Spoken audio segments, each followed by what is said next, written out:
Hola, buenos días a todos. Algunos ya me conocéis, soy Luis Cotanda, del Departamento Técnico de Agrobin y director de marketing. Bien, entonces, desde Agrobin estamos intentando adaptarnos a esta nueva situación, ¿vale?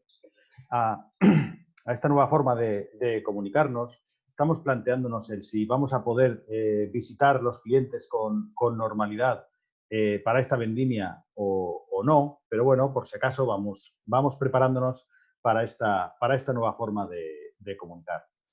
El tema que hemos elegido hoy es un tema para el que la gente está ya bastante concienciada, que es la reducción de las dosis de sulfuroso, ¿vale? El sulfuroso se lleva usando desde hace muchos años, ¿vale? Y los vinos últimamente están teniendo, como me comentaba una vez un compañero italiano, una infancia muy difícil.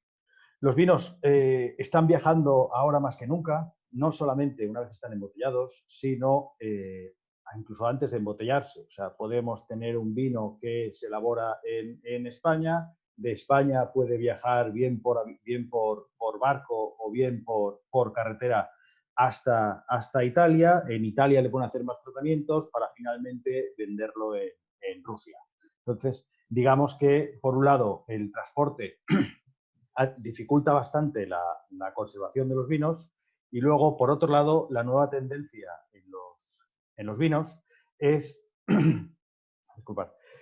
elaborar vinos con un pH cada vez más alto, sobre todo en tintos, con menor contenido en sulfuroso. También se está regulando el grado alcohólico, lo que hace que los vinos sean más fácilmente oxidables, a la vez que también sean más fácilmente atacados por microorganismos. Es ahí donde el sulfuroso tiene... Perdón. Es ahí donde el sulfuroso realmente juega un papel muy importante. ¿Por qué? Por las tres propiedades que tiene el sulfuroso. Ay, perdón. Por un lado, tiene propiedades antioxidantes, es capaz de oxidarse él primero que otros compuestos del vino. Tiene propiedades antioxidásicas, es capaz de inhibir las tan dañinas, ahora veremos por qué, enzimas oxidásicas, y también tiene propiedades antimicrobianas. Evita el desarrollo de cualquier tipo de microorganismo. Como antioxidante, tampoco es un antioxidante tan bueno. Realmente es más bien un paliativo de las consecuencias de la oxidación. O sea, es capaz de combinarse con el etanal, es capaz de mantener ciertos polifenoles en su forma incolora, pero tiene ciertos inconvenientes.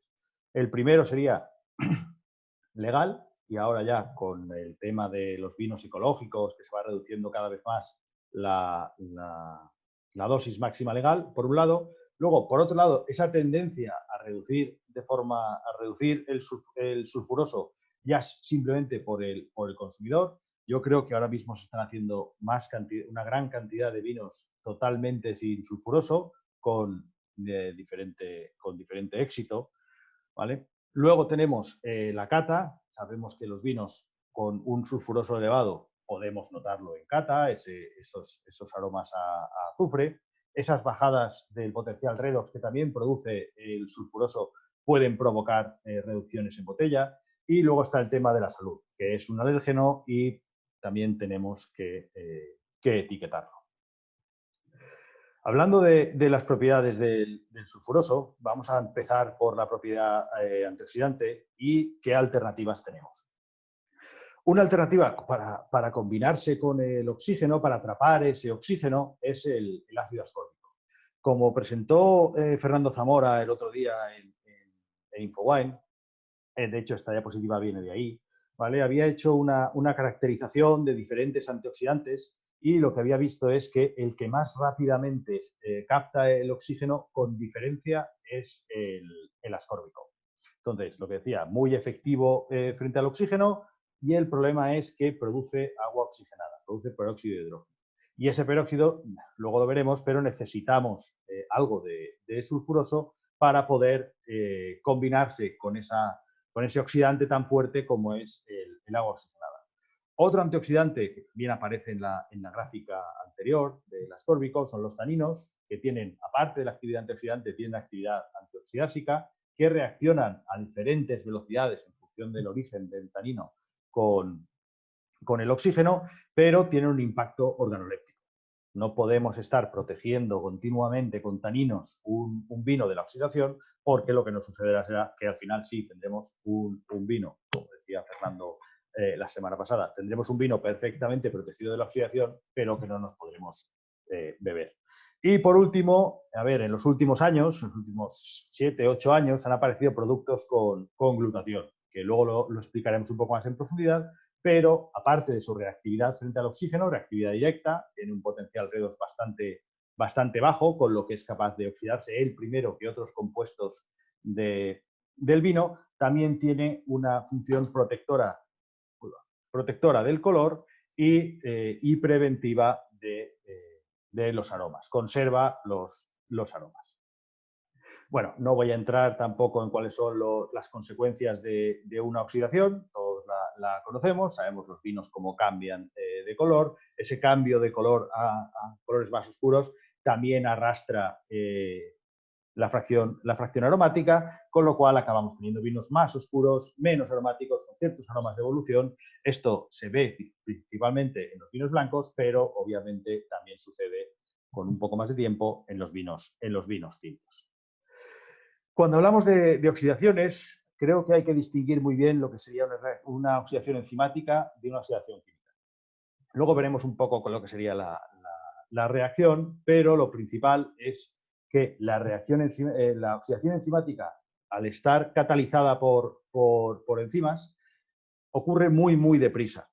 ¿Vale? Por suerte, durante la elaboración vamos inactivando esas enzimas con ciertos tratamientos, entonces al final ese tipo de oxidación solo se produce en mosto.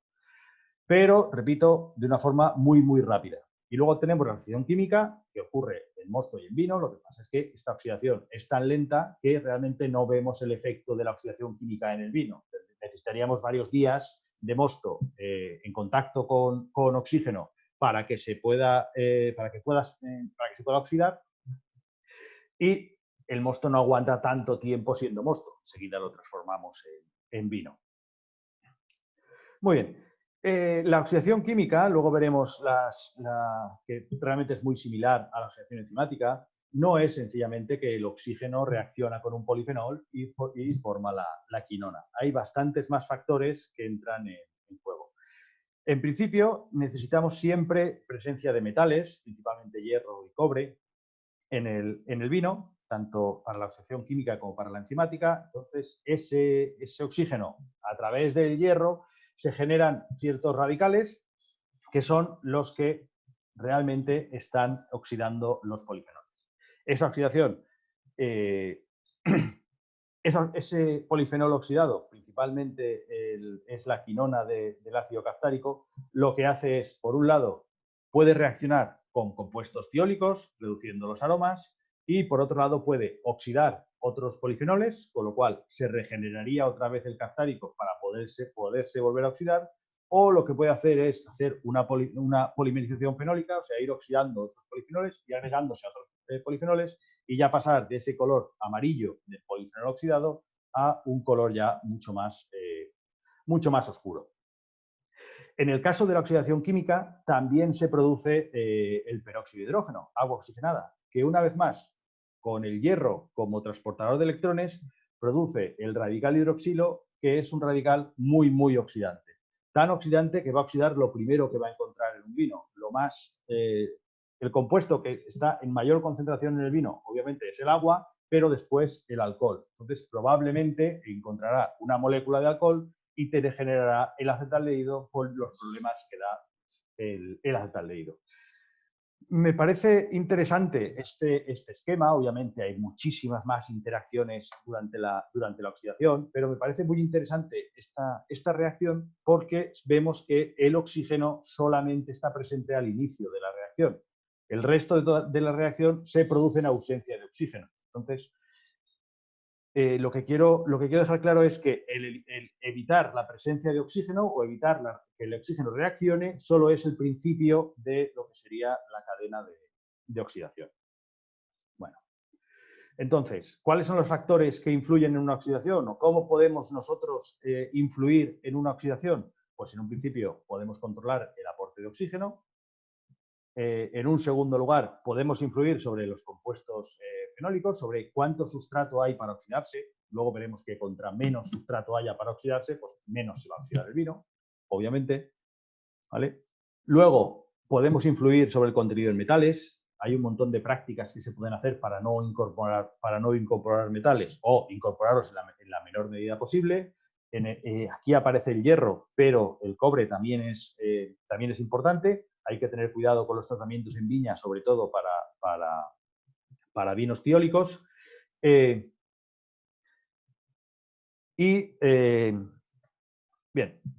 luego el pH también tiene una influencia importante en la oxidación y las enzimas, que luego veremos un poco cómo sería la reacción de la oxidación enzimática.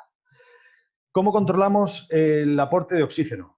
Pues, a ver, aparte de con los tratamientos físicos en bodega, estamos hablando de, pues, si sabemos que cada tratamiento que le hacemos al vino, cada movimiento de vino va a incorporar oxígeno, pues habrá que minimizar esos aportes. Se han escrito un montón de artículos y hay charlas sobre esto, no quiero entrar tampoco en esto, simplemente hay que controlar el oxígeno que se aporta y hay que controlar la temperatura. Contra menor sea la temperatura, más cantidad de oxígeno le cabe a un vino, la saturación se alcanza con un contenido mayor. En cambio, contra mayor sea la temperatura, más rápidamente reacciona el oxígeno con el vino. Entonces, hay que intentar mantener los vinos a baja temperatura para que las reacciones sean muy lentas y no incorporar oxígeno, sobre todo cuando el vino está a baja temperatura, que sería cuando más fácilmente se incorpora el oxígeno. Entonces, ¿cuál sería una gran herramienta para el control del oxígeno? Obviamente el ascórbico. ¿Vale? Luego veremos como que las reacciones enzimáticas se producen muy, muy rápido. Entonces, cuando tenemos mosto, si utilizamos el sulfuroso o incluso cualquier tanino, estos elementos, estos aditivos reaccionan con el oxígeno muy, muy lentamente, con lo cual no van a competir con la lacasa y la tirosinasa a la hora de combinarse con el oxígeno y oxidar el producto. Entonces, ¿qué opciones tenemos como captador de oxígeno en mosto? Pues el más efectivo sigue siendo el ácido ascórbico, siempre combinado, por lo que he dicho, con sulfuroso. Luego, hay otro efecto que luego veremos, que es el efecto antioxidásico, que ahí ya sí que los taninos juegan un papel importante. Entonces, por otro lado, tenemos los compuestos fenólicos. Entonces, ¿cómo podemos reducirlos o cómo influyen los compuestos fenólicos en esta oxidación? Pues sabemos que los vinos blancos, contra mayor estructura tengan, más fácilmente se van a oxidar. O sea, contra más polifenoles fácilmente oxidables tenga un mosto, más fácilmente va a empezar toda esa, no ya oxidarse esos polifenoles, como hemos visto, sino que eso va a hacer que la cadena de oxidación sea esté como más acelerada. Los procesos de oxidación sean no solamente más rápidos, sino también más enérgicos. Luego, el cómo reducir los polifenoles de un vino es relativamente, o sea, no es que sea sencillo, pero sí que es fácil de explicar. En un principio, pues separar fracciones de prensado, hacer clarificaciones más enérgicas de los mostos, controlar los niveles tanto de polifenoles totales como de catequinas. Y con eso conseguiremos que el vino esté más protegido porque sea menos oxidable. Si hay menos compuestos oxidables, el vino va a aguantar mucho más. A modo de ejemplo, en función de las zonas, estos valores pueden ser más bajos.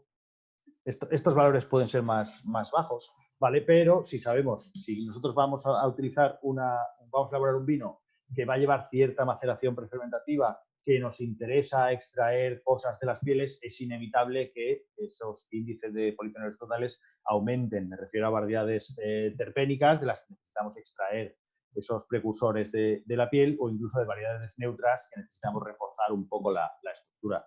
En cambio, variedades reductoras, variedades tiólicas, siempre se recomienda bajar por debajo de 6. ¿Vale? En los que trabajéis en ruedas sabréis que estos son parámetros que siempre se están mirando para proteger el vino de la oxidación.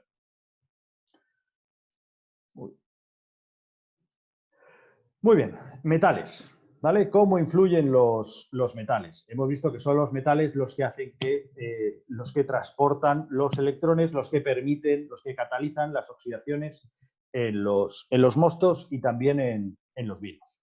Entonces, a modo de ejemplo, esto es un estudio bastante viejo del Lowry, que lo que hicieron fue el mismo vino con dos contenidos distintos de cobre y miraron, después de varias aireaciones, el contenido que quedaba del 3-mercaptolsanol, del tiol descriptor de los cítricos, de las variedades tiólicas, del Sauvignon Blanc. Entonces, lo que vieron es que había mayor influencia a la hora de destruir tioles o de oxidar tioles por la presencia de cobre que por la aplicación de aire. Entonces, lo que se ve aquí es que niveles bajos de cobre van a mantener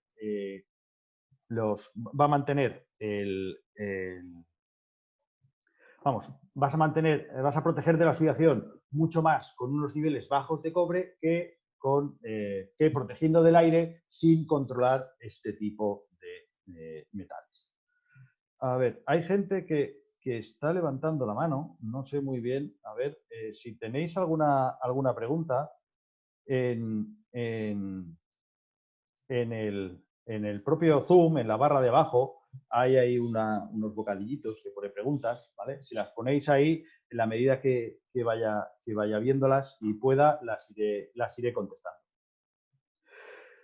Muy bien. Nosotros sabéis que tenemos un equipo para controlar el potencial redox. Entonces hicimos un pequeño ensayo que no fue más que colocar el mismo vino. A uno le quitamos buena parte de los metales con un tratamiento con PVI, PVP, ¿vale? Reducimos los metales y pusimos las sondas de potencial redox y lo dejamos en contacto. Bueno, de hecho sigue en contacto y lleva ya 2 meses. ¿Vale? Obviamente lo que vemos en esta imagen es la única diferencia entre uno y otro ha sido el contenido en metales.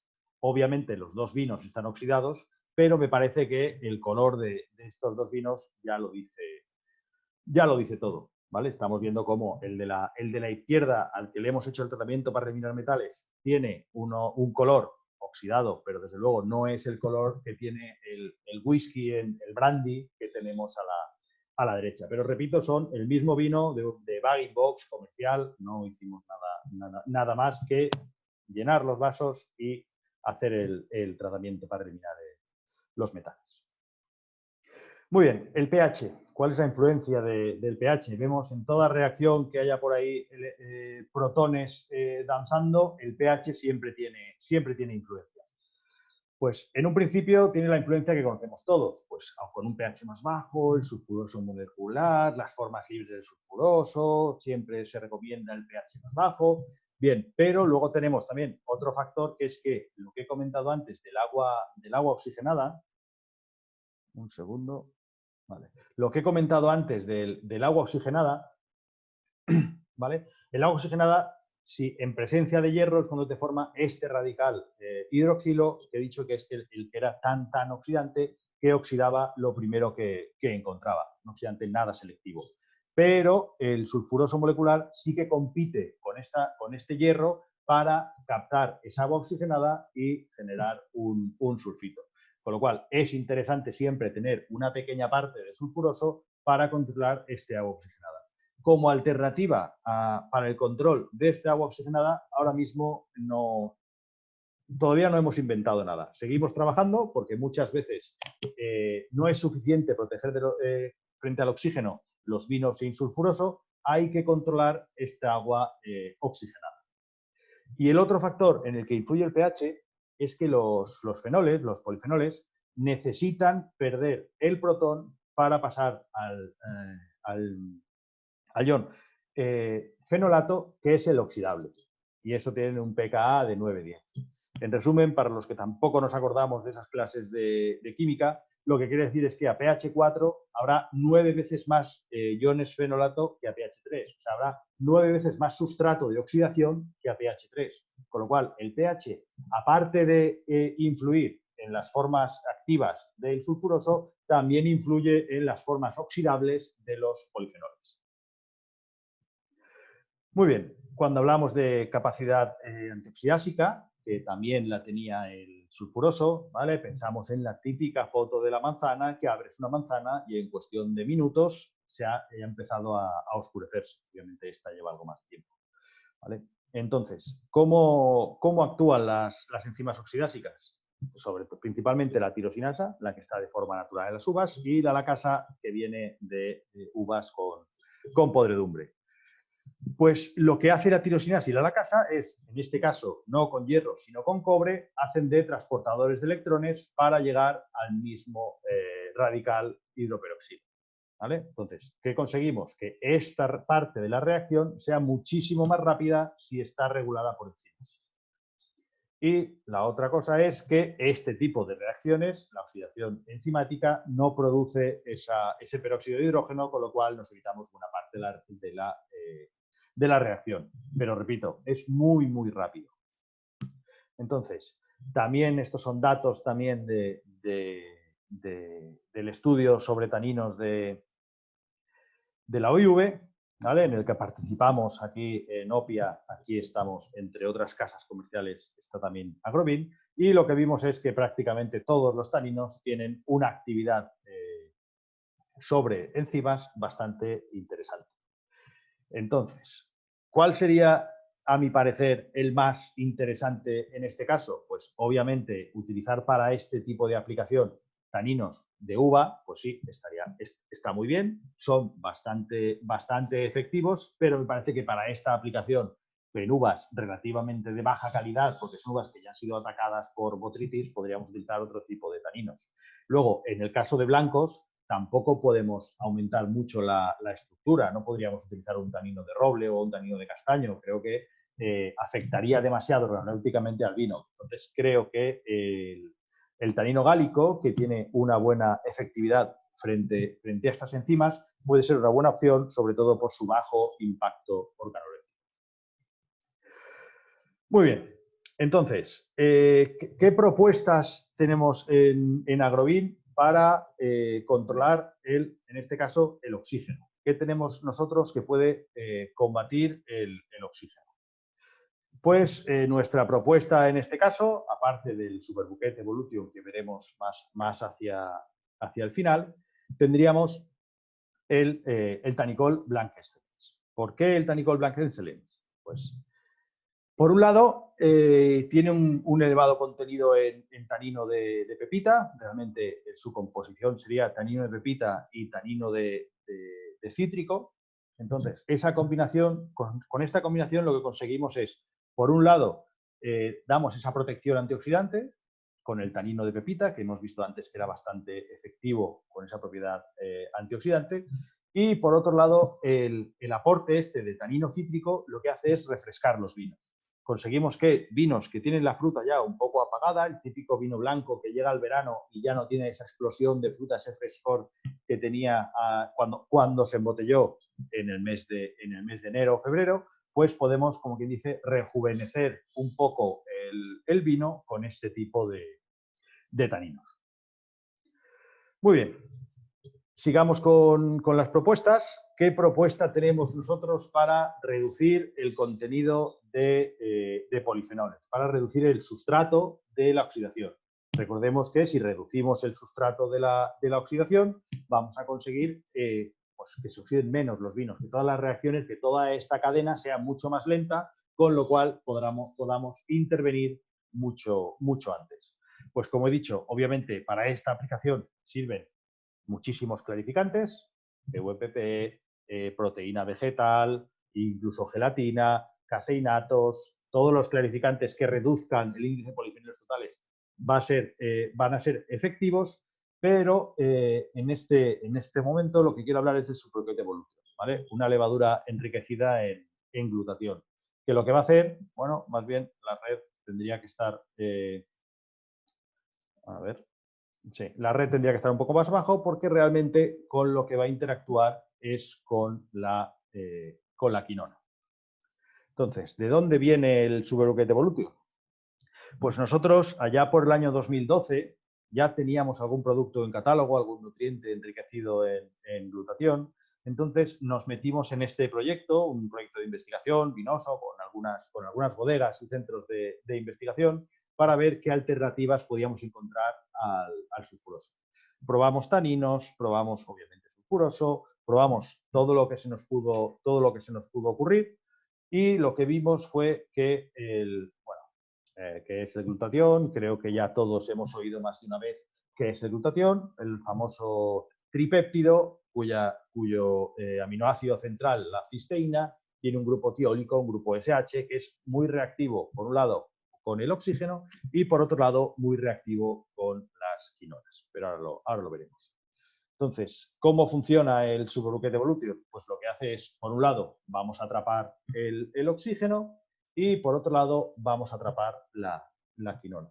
Si atrapamos esta quinona, lo que vamos a conseguir es, bueno, aparte de formar el Grape Reaction Product, el GRP, del que ya se ha hablado bastante, lo que vamos a conseguir es que ese polifenol, que era de color, recordemos que era de color amarillo, que por un lado podía combinarse con los aromas para destruir la fracción tiólica, o por otro lado podía combinarse con otros polifenoles para generar colores más pardos, pues lo que hacemos es ese polifenol amarillo, esa quinona de color amarillo, la convertimos o reacciona con el glutatión para formar un producto incoloro cuya cadena de oxidación ya hemos cortado. O sea, donde teníamos un color dorado que iba a destruir los aromas, tenemos tenemos un polifenol incoloro que va a respetar la fracción aromática. Muy bien, entonces, como resultado de esa investigación que he comentado antes, al final empezamos el proyecto en el 2012, en el 2013 fue con los vinos del 2013 cuando hicimos todos los tratamientos necesarios con ese tipo de productos, y un año más tarde, con los vinos del 2013, pues en septiembre del 14, fue cuando hicimos la cata de los vinos.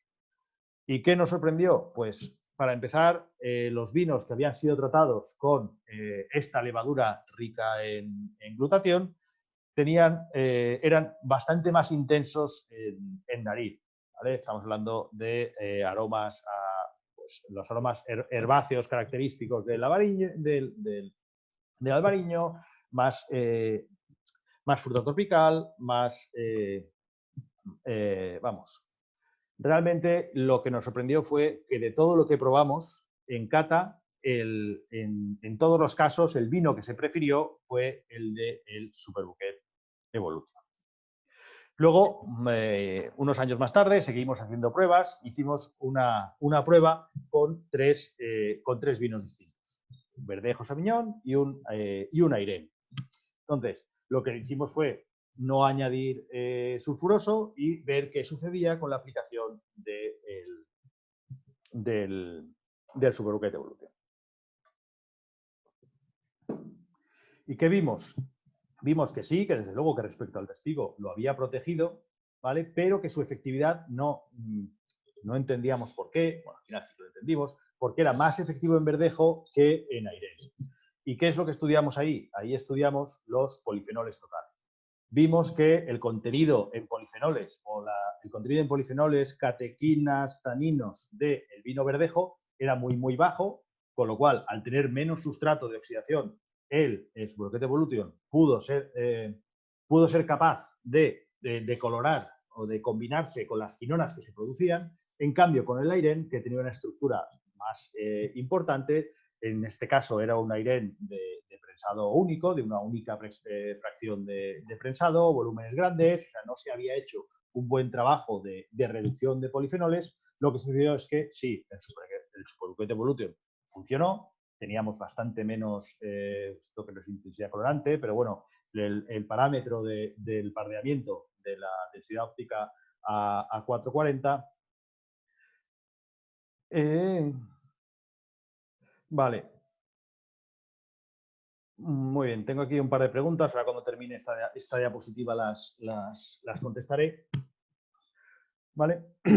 Entonces, lo que vimos fue, pues eso, que el Superget Evolution, las levaduras enriquecidas en glutatión, son efectivas, pero tienen que ir acompañadas de un trabajo global. No podemos pretender echar una levadura enriquecida con glutatión, no echar sulfuroso y que aquí no haya pasado nada. Es todo un trabajo que se debe hacer desde el momento de vendimia, inactivando enzimas, luego reduciendo la fracción polifenólica, luego protegiendo del oxígeno en todo momento, y en ese momento es cuando el glutatión puede darte ese punto que no pueden darte otros productos. Muy bien, tenía un par de preguntas, ¿vale? Me preguntaban que cuándo es el mejor el momento para aplicar glutamina, supongo que será glutatión, fermentación o vino terminado. ¿Y por qué en ese momento? Vale. ¿Cuándo es mejor? Es mejor siempre, ¿vale? ¿Por qué? En un principio, su aplicación estaba pensada para vino terminado, ¿vale? Tienes el vino terminado, lo tienes protegido del oxígeno, ya has hecho todo lo que tienes que hacer, entonces lo suyo sería, en cada trasiego que se le hace al vino, añadir una pequeña cantidad, 5 o 10 gramos, para mantener siempre un nivel de glutatión suficiente para que vaya reaccionando con las quinonas a medida que se van formando. Estudios posteriores han demostrado que las levaduras son capaces de producir glutatión si tienen todos los aminoácidos necesarios para producirlo. Entonces, si nosotros añadimos glutatión al inicio de fermentación, siempre que la levadura tenga algún otro aminoácido del que alimentarse, recordemos que el glutatión es un tripéptido, son 3 aminoácidos, y si la levadura no tiene nada de lo que alimentarse, lo que va a hacer va a ser tirar directamente de ese tripéptido. Entonces va a consumir para su metabolismo el glutatión y no vamos a tener nada. Pero si conseguimos mantener el nitrógeno fácilmente asimilable en unos niveles correctos para la levadura, lo que vamos a ver es que cuando acaba la fermentación, aparte de haber hecho esa protección inicial con el glutatión de la oxidación, cuando acaba la fermentación tenemos más cantidad de glutatión que al principio. ¿Vale? No sé si he contestado la pregunta, creo que sí, ¿vale? Y luego me pregunta María que... vale.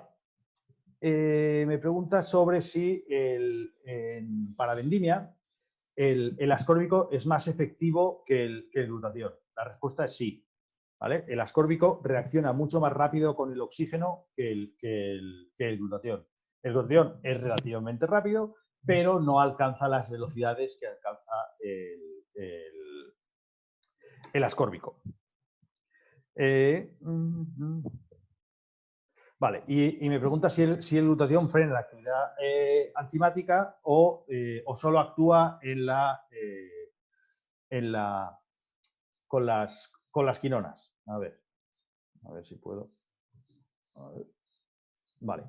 Pues el glutatión compite con el oxígeno, sobre todo en oxidaciones químicas. Las oxidaciones enzimáticas no le da tiempo, la verdad. ¿Vale? Y luego, a ver, ¿cuál era la otra parte de la pregunta? Sí, entonces lo que hace es, por un lado, competir con el oxígeno y, por otro lado, reaccionar con las quinonas. ¿Vale? Pero respecto al ascórbico, el ascórbico es mucho más rápido. Muy bien. A ver. Muy bien. Bueno, y como alternativa antimicrobiana, bueno, la alternativa antimicrobiana, de la que llevamos hablando ya también unos años, ¿vale? Como alternativas antimicrobianas tendríamos el dimetilbicarbamato, en España comercializado como Belcorin, que es muy efectivo, ¿vale? No nos engañemos, es un destructor de microorganismos de los más potentes. No es persistente, o sea, no es como el sulfuroso o el sorbato, que permanecen en el vino, entonces te dan una protección más sostenida. En este caso es destrucción prácticamente total de microorganismos y luego se acaba el efecto. Repito, necesita dosificador. El problema que tiene es que cuando se hidroliza, cuando se descompone, genera metanol. Metanol, tóxico, cancerígeno, tal. Es por eso que se ha incluido en la lista de... Sí, metanol. Me pregunta David Ferreira que si es metanol. Sí, en la descomposición del Velcorin se produce metanol. Es por eso por lo que han incluido el dimetilcarbamato en la nueva regulación de la OIV como ingrediente. Entonces, por desgracia, junto con el sorbato y el sulfuroso, también va a ser de obligado etiquetado en vinos el uso de este producto. Luego tenemos la lisocima, que se ha usado eficazmente contra bacterias lácticas. Últimamente también tiene el problema de que es alérgeno, también está catalogado como ingrediente. Y si nos hemos detenido a leer las fichas técnicas o la aplicación tanto de la CMC como del aspartato de potasio, el uso de lisocima es incompatible con este tipo de estabilizaciones. Y luego tenemos el sorbato. El sorbato, como sabemos, es muy efectivo contra levaduras, pero tenemos el problema que necesitamos combinarlo también con sulfuroso para evitar el desarrollo de bacterias y que no se produzca el temido geraniol. Entonces, ¿cuál sería una alternativa que no tendría todos estos problemas? Pues sería el quitosano. El quitosano, por suerte, desde la última revisión de la normativa sobre ecológico, ya es ecológico. No, es un producto que, una vez añadido al vino, al no ser soluble en vino, se retira, con lo cual no permanece en el vino y no es de obligado etiquetado. Y sabemos que es efectivo, sobre todo, contra ciertos microorganismos. ¿Cómo actúa el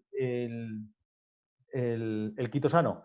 Pues en una primera fase actúa por absorción. Es un floculante, como si dijéramos un floculante de microorganismos.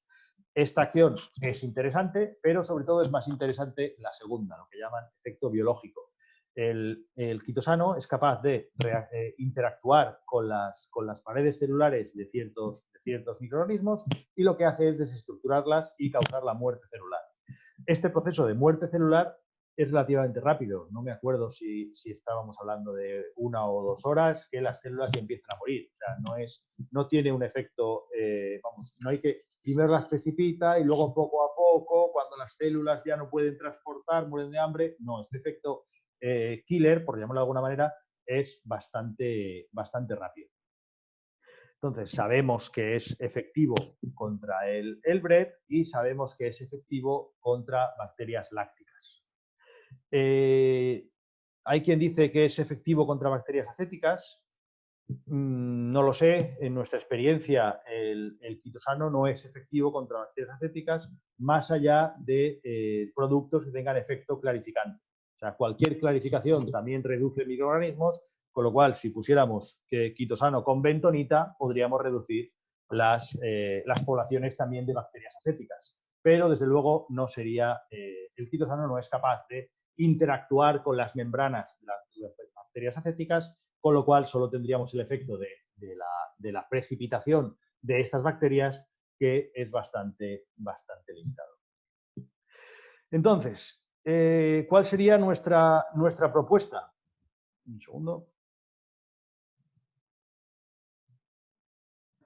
Vale, me pregunta Robert que si el quitosano o el quitinglucano tiene algún efecto antioxidante. La respuesta es sí, pero a dosis muy altas. ¿Vale? Entonces, normalmente se suele trabajar con productos con quitosano, pues entre 5 20 gramos, en el caso de algún formulado específico.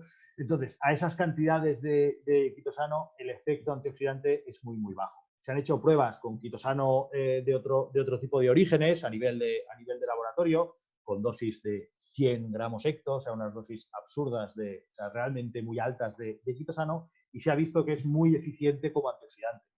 Y no solo eso, yo creo que ese poder antioxidante, tanto del quitosano como del quitinglucano, deriva de la reducción de metales, como hemos visto antes. ¿Vale? Es un quelante también es un quelante de metales, entonces hemos visto que si reduces metales se produce también esa protección antioxidante. Muy bien. Y bueno, y a lo que íbamos, ¿vale? Ahora tenemos cuál sería nuestra propuesta para sustituir al sulfuroso. Pues estamos hablando del Microstat Protect. Algunos ya recibisteis algo de información hace un par de semanas, pero básicamente lo que hemos comprobado que hace este producto es pues, lo que hace el quitosano, reduce las poblaciones tanto de BRED como de bacterias lácticas, luego tiene un potente efecto antioxidante.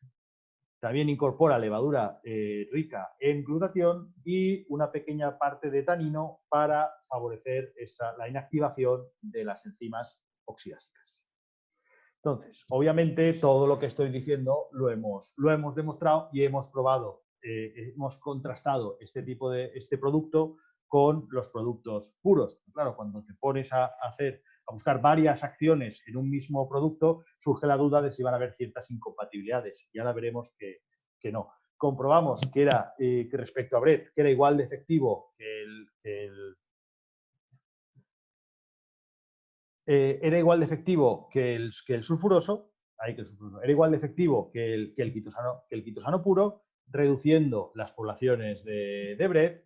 Si vemos el tipo de vino que era, pues obviamente era un vino con un grado alcohólico alto, un pH relativamente alto, ya era un vino bastante contaminado, que ya tiene una contaminación importante porque tenía una volátil bastante alta, un contenido de azúcar bajo, pero sabemos que el BRED con muy poca cantidad de azúcar es capaz de desarrollarse. Entonces lo que conseguimos aquí sí que fue el reducir la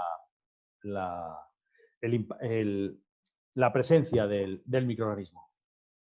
Luego también hicimos pruebas con bacterias. Como solemos hacer nosotros las pruebas de la eficiencia de las bacterias, es directamente sembrando bacterias lácticas. Entonces esterilizamos parte de un mosto, ¿vale? Un mosto rico en azúcares y tal, o sea, un medio muy favorable para el desarrollo de microorganismos. Lo que hacemos es esterilizamos el mosto, sembramos las bacterias y añadimos el producto.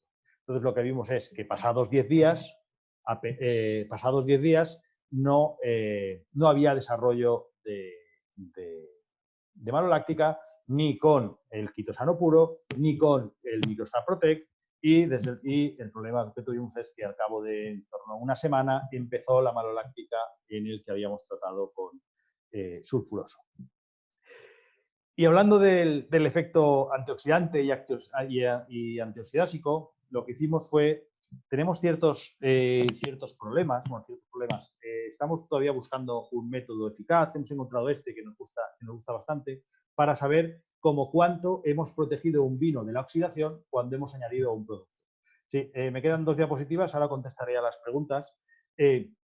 Cuánto hemos protegido un vino o un mosto cuando hemos añadido un producto. Encontramos este método, que no es más que añadir los productos que queremos añadir, burbujeamos con nitrógeno, burbujeamos con oxígeno y ponemos las 2 muestras en estufa. Y la diferencia de absorbancia a 420 nos va a decir qué producto es el que más ha protegido de la oxidación. Entonces, lo probamos con el Microstat Protect y lo que vimos que nos sorprendió fue que era incluso más efectivo que el glutatión, o sea, que la dosis equivalente de glutatión. Esto se debe principalmente al efecto del tanino, tanto como captador de oxígeno, como hemos visto, como por la inactivación de ciertas enzimas de ciertos procesos enzimáticos que todavía pudieran quedar. Entonces, a modo de resumen, nuestra propuesta para este tipo de vinos, para reducir el contenido de sulfuroso y tal vez intentar hacer vinos sin sulfuroso, sería el Microstat Protect. Que aparte del control microbiológico, estamos hablando que este producto va a captar el oxígeno, también va a ayudarte para la eliminación de estas quinonas reactivas También, como he dicho, el quitosano tiene ciertas propiedades para eliminar metales. Y con esto ya he terminado la presentación, ¿vale? Ahora voy a ver que tengo alguna pregunta. Bueno, me pregunta Hernán si sería posible cambiar el quitosano por sulfuroso. Supongo que se refiere a sustituir el sulfuroso, o sea, hacer vino sin sulfuroso utilizando el quitosano. Solamente el quitosano no, ¿vale? Para hacer un vino sin sulfuroso realmente necesita hacer muchas más cosas, protecciones con gases inertes, tratamiento con tanino, analizar muchas cosas, recuentos microbiológicos para saber cuándo utilizar el quitosano, cuándo utilizar un antioxidante, cuándo utilizar, o sea, con un control muy, muy exhaustivo y estando muy encima del vino, se pueden llegar a hacer vinos sin sulfuroso. Pero normalmente los vinos que se intentan hacer 100% sin sulfuroso acaban en fracaso. La nueva tendencia ahora es no añadir sulfuroso antes de la fermentación. Entonces sí que somos capaces de proteger con tanino y con glutatión las uvas hasta que empieza a fermentar, no añadimos sulfuroso durante la fermentación y conseguimos reducir el contenido final del vino de sulfuroso porque sabemos que lo que pasa en una fermentación es que todo el sulfuroso que hayamos añadido nos va a pasar a combinado. Lo primero que hace una levadura cuando empieza una fermentación es, es producir el aldehído necesario para eliminar el sulfuroso libre.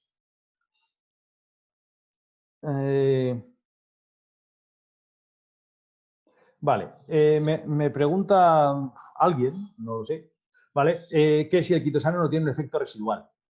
En realidad no, ¿vale? Tiene el efecto residual que si tú bajas las poblaciones de microorganismos, hasta que esa población de microorganismos vuelve a tener una población suficiente como para generar un problema, generar una refermentación o generar una maloláctica, pasa tiempo, ¿vale? Nos ha pasado que si tú haces una fermentación alcohólica y luego dejas que haga la maloláctica, pues al cabo de una semana, 10 días, hace la maloláctica.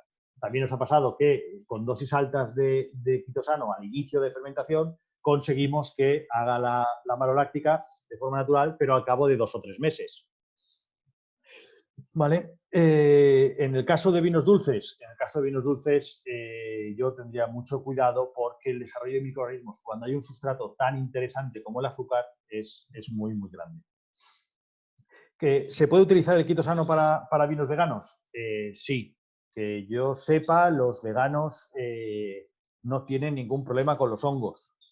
¿Vale? Viene del Aspergillus, entonces en un principio sí, pero de todas formas el tema de los veganos todavía no hay ninguna regulación así estricta sobre lo que es o no es vegano. ¿Es necesario clarificar los vinos tratados con microstab? Pregunta Fátima. A ver, ¿es necesario? No necesariamente, pero el microstab, estamos hablando, por un lado, que el quitosano no es soluble en vino, por lo cual te va a hacer un pequeño precipitado, seguro. Luego, al incorporar la levadura enriquecida con glutatión, cualquier levadura inactiva que añadas a un vino, en un principio te lo va a enturbiar y luego va a caer bastante fácilmente. Entonces, clarificarlos, hombre, pues no haría falta clarificarlos, pero desde luego sí un trasiego. A ver. Me pregunta Esperanza que cómo podemos guardar esta presentación. Esta presentación que se la voy a enviar a todos los técnicos de Agrobin. Si alguno necesita la presentación, que se ponga en contacto con ellos y se la enviaríamos sin problemas. Si quiere bueno, no sé si vamos a repartir el vídeo, pero si quiere el vídeo o si no, la presentación, el PowerPoint. Vale, pregunta David, ¿a qué dosis de Microstab Protect debemos trabajar? ¿Vale? Nuestra experiencia nos ha dicho que con el Microstab Protect podemos reducir a la mitad el uso de sulfuroso. ¿Vale? Si de normalmente cuando acaba una fermentación corregimos hasta llevarlo a 30 de libre, pues corregimos a 15 de libre y ponemos una dosis de unos 20 gramos por hectolitro. Si ya estamos protegiendo el vino durante toda la elaboración y no queremos corregir el sulfuroso, podemos hacer pequeñas adiciones de 10-15 gramos de este producto para conseguir ese efecto tanto antioxidante como de control microbiológico. Pero de todas formas, sigo diciendo que es muy importante hacer controles, recuentos microbiológicos de los ahí lo diré, ahí. Recuentos microbiológicos de los vinos, ¿vale? Porque si bien hace falta poblaciones muy grandes de levadura para hacer una refermentación o de bacterias para hacer una contaminación, en el caso del Brett, poblaciones muy, muy pequeñas, estamos hablando de con 2 o 3 unidades formadoras de colonia por mililitro, sería suficiente.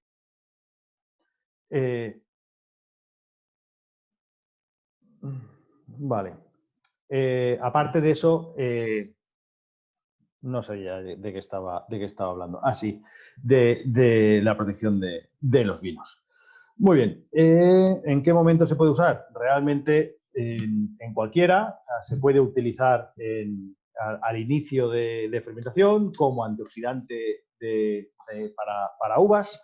También y sobre todo se puede utilizar para evitar una maloláctica en el caso de los blancos durante la conservación de los vinos a la hora de meterlos en barrica. Las aplicaciones son pues prácticamente las mismas en las que pondrías sulfuroso. Vale. Fátima pregunta que si es necesario remover, trasegar cuando lo ponemos en barrica. En realidad no hace falta trasegar, no hace falta remover, no es necesario, el efecto ya está hecho. Y hemos visto que el resuspender otra vez el producto no genera una nueva protección ni antioxidante, porque ya hemos liberado en glutación, más allá de la protección antioxidante que te puede dar una levadura inactiva normal. Y en el caso del quitosano, una vez ha precipitado una vez, hemos visto que ya no hay un efecto de recuerdo. También hemos analizado si los microorganismos que precipitamos con el Microstar Protect están vivos o están muertos, y hemos visto que en su mayoría están ya muertos. Entonces, el hecho de resuspender ni va a recontaminar el vino, ni va a producirte ningún efecto de recuerdo del producto.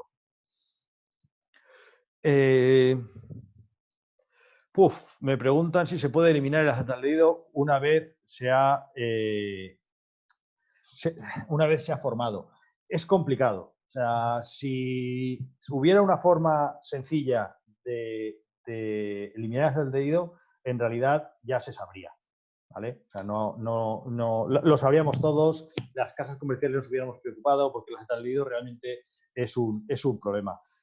Lo único que he visto que es así más o menos eficaz para eliminar el acetaldehído no dejan de ser las bacterias lácticas. Sabemos que las bacterias lácticas durante su metabolismo consumen acetaldehído. Si hacemos una maloláctica y luego en vez de sulfitar cuando termina le damos 4 o 5 días más, pues conseguimos reducir el acetaldehído. Pero no hay nada realmente efectivo para reducir el acetaldehído.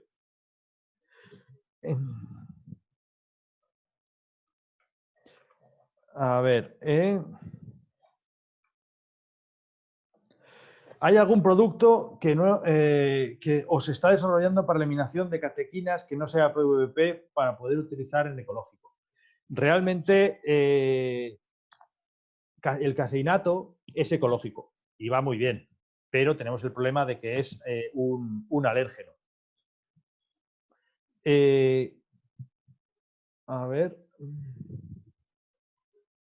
Matilde está haciendo una pregunta que si tiene efectos sobre levaduras en flor en pequeños volúmenes y si habría algún problema tal. La verdad es que no tengo experiencia con levaduras en flor. Te podría decir que no afecta, que sí que afecta. Sabemos que el efecto sobre levaduras, sobre Saccharomyces, prácticamente no afecta a las Saccharomyces cuando tiene una población elevada. Pero mi experiencia con levaduras en flor, ya le digo que es prácticamente ninguna. A ver, un segundo, alguno más por aquí.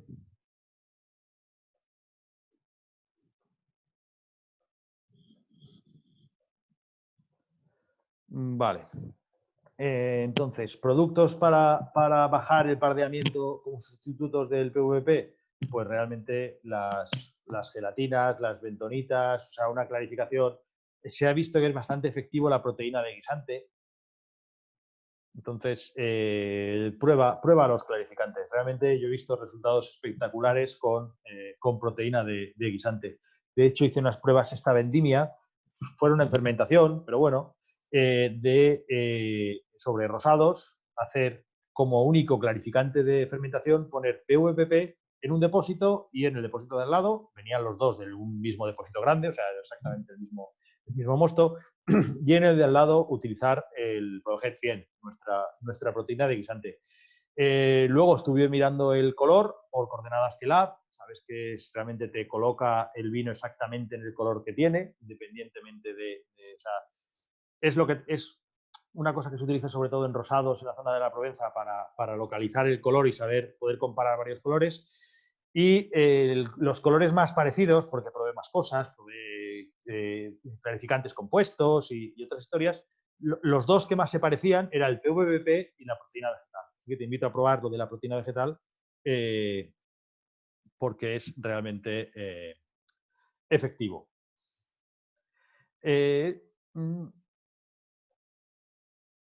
Vale, hay que añadir Microstar Protect más de una vez durante la crianza o el almacenamiento del vino. Obviamente, el Microstar Protect tiene los mismos momentos de aplicación que el sulfuroso.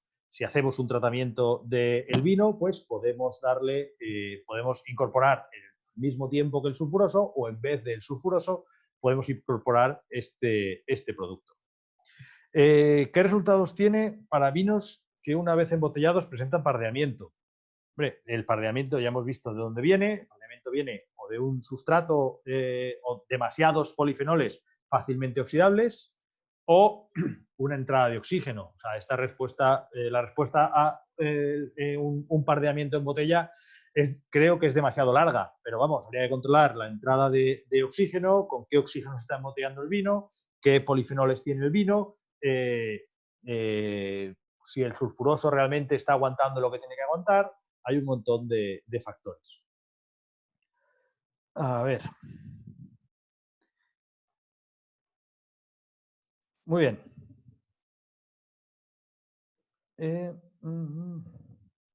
Muy bien, pues si ya no hay más preguntas, pues doy por finalizada la sesión. Muchas gracias por asistir.